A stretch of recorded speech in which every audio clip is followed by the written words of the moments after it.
Sveiki visi. Šiandien aš jūs pamokysiu, kaip lūžta šviesa. Kai šviesa pereina iš vienos medžiagos į kitą, tarkim, iš oro į vandenį, jos greitis pasikeičia, todėl ji lūžta.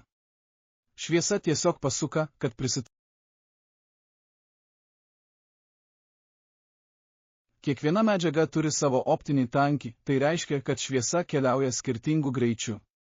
Pavyzdžiui, vandenyje ji juda lėčiau nei ore. Ir tai yra pagrindinė priežastis, kodėl ji keičia kryptį.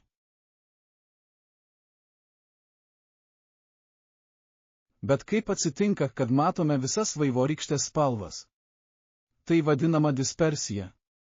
Skirtingos spalvos arba bangų ilgio šviesa lūžta skirtingais kampais. Pavyzdžiui, mėlyna šviesa lūžta daugiau nei raudona. Ačiū, kad peržiūrėjote mano video. Linkiu geros dienos.